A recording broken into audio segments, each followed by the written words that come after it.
नमस्कार मेरे प्यारे देशवासियों, भाइयों, बहनों और बच्चों। आप सबका मुख्यमंत्रियों की कहानी सीरीज में एक बार फिर से स्वागत है। आज जिस मुख्यमंत्री की चर्चा हम लोग कर रहे हैं वे बिहार के 8वें मुख्यमंत्री थे, बिहार के पहले दलित मुख्यमंत्री थे और पूरे भारत के पहले दलित मुख्यमंत्री थे। बड़ी दिलचस्प कहानी है। ये 8वें मुख्यमंत्री, जैसा कि पहला मुख्यमंत्री हमारे थे डॉक्टर श्री कृष्ण सिंह साहब, दूसरे मुख्यमंत्री कौन बने थे?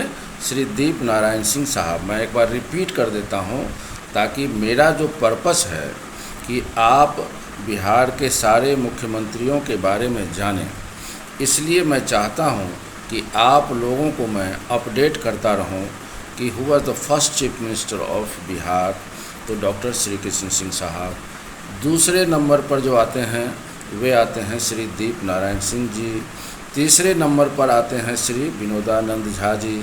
चौथे नंबर पर आते हैं श्री के.बी. सहाय साहब, कृष्ण वल्लभ सहाय साहब।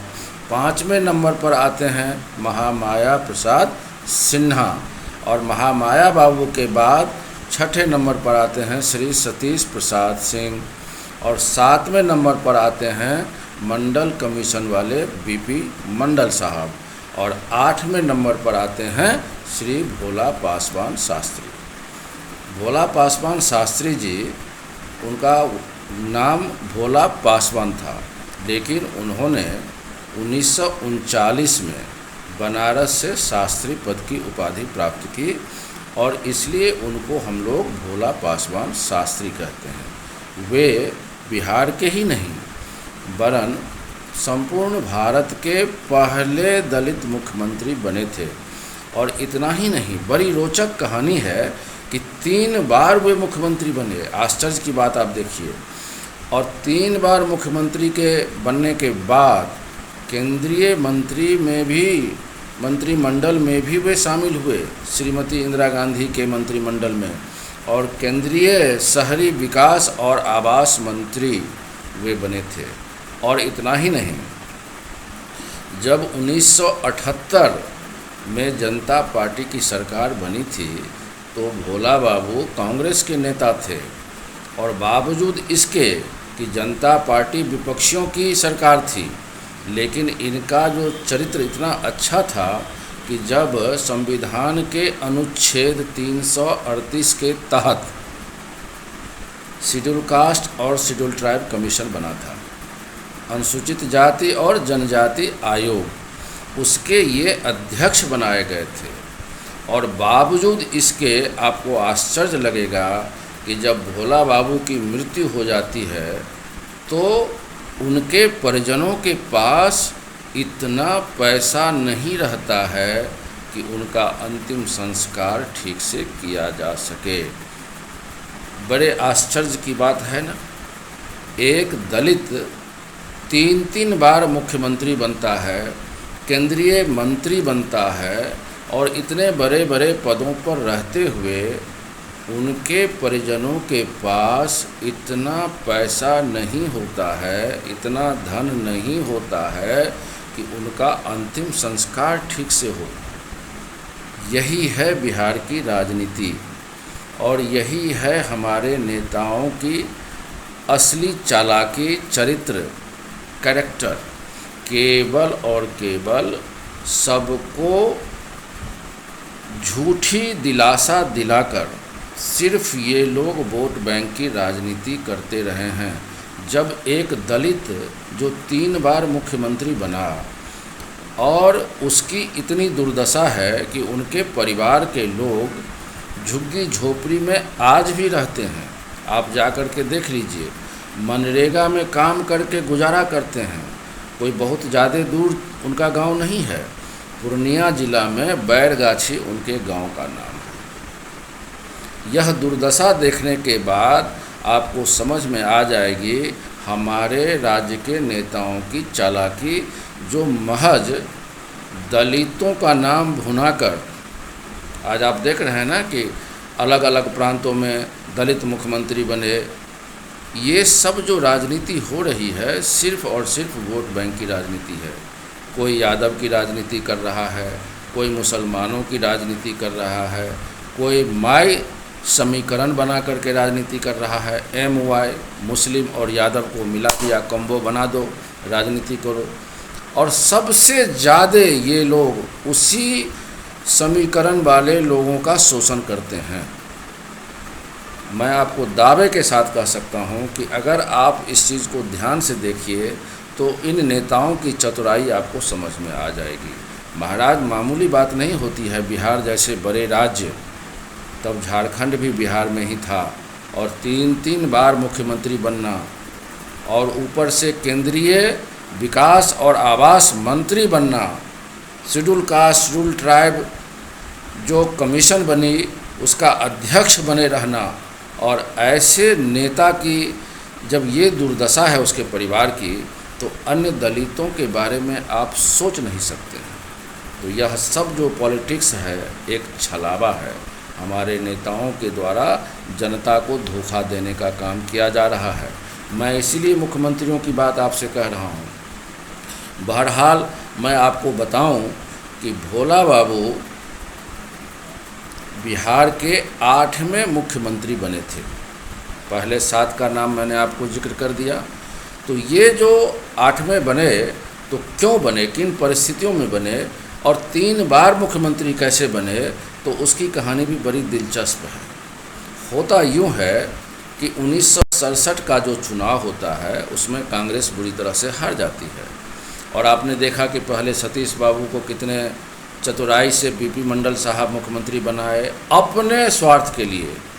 डॉक्टर राम मनोहर लोहिया के साथ बैर लेकर के एक नई पार्टी बनाई, और इस तरह से चतुराई से कांग्रेस द्वारा बाहर से समर्थित किए जा कर के बीपी मंडल साहब मुख्यमंत्री भी बन जाते हैं। यह कहानी आप लोग पहले सुन चुके हैं। आप बोलते हैं ना, ये लोग, इन लोगों का कोई सिद्धांत नहीं है। ये लोग सिर्फ़ और सिर्फ अगर दलितों की बात करते हैं, पिछड़ों की बात करते हैं, अगरों की बात करते हैं, किसी की भी बात करते हैं, ये सब के सब झूठे हैं। इनका एक ही चरित्र है, वोट बैंक। वोट के सिवा इनको कुछ दिखता नहीं है। तो ऐसी परिस्थिति में जब बीपी मंडल मुख्यमंत्री बन गए थे तो कांग्रेस के बीच में आपसी मतभेद हो गया था, और उस मतभेद में का जो नेता थे वे थे विनोदानंद झा जी।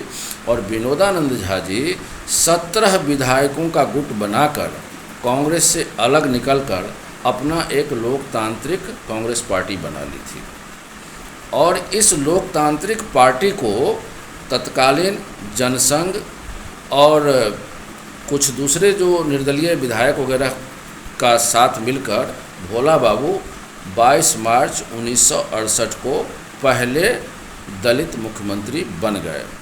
लेकिन 17 विधायकों का नेता बनकर कब तक सरकार इनकी चलती?